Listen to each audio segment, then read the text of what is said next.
Top 5 Lost Works of Literature. Number 5. The Magikarp, Wolfgang von Goethe. Written as a sequel to Mozart's opera The Magic Flute, Goethe worked on this from 1794 to 1796, before abandoning the idea. It would surely have been as great as Faust. There is no Wikipedia mention of it, but the Stuart Kelly book states, Goethe seemed to want to outdo Mozart's spectacular stage effects. The Queen of the Night enters accompanied by ball lightning and street Elmo's fire. Number 4. The Mystery of Edwin Drood, Charles Dickens. This work filled with murder, mystery and shady characters was left unfinished upon Dickens' death in 1870.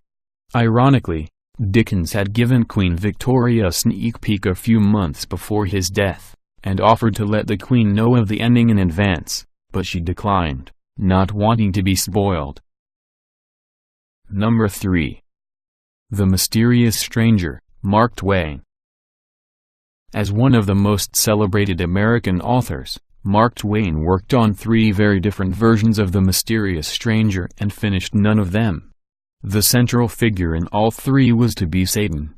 The first substantial version is commonly referred to as the Chronicle of Young Satan and tells of the adventures of Satan, the sinless nephew of the biblical Satan, in an Austrian village in the Middle Ages.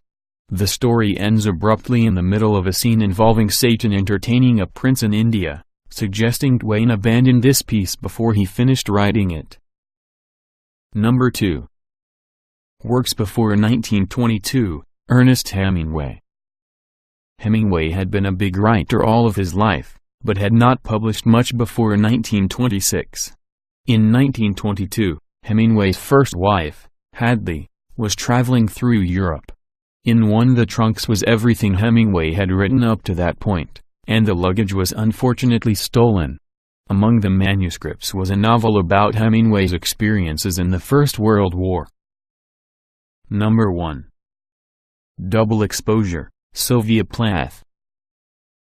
After Plath's suicide in 1963, her widower, Ted Hughes, from whom Plath was separated, took over her estate and the unpublished writings that were left. Hughes burned much of the journals and letters Sylvia wrote in the final months of her life. A nearly finished novel, Double Exposure or Double Take, featured a wife, husband and mistress. It was probably a semi-autobiographical account of Plath's relationship with Hughes. According to Hughes, the manuscript disappeared before 1970,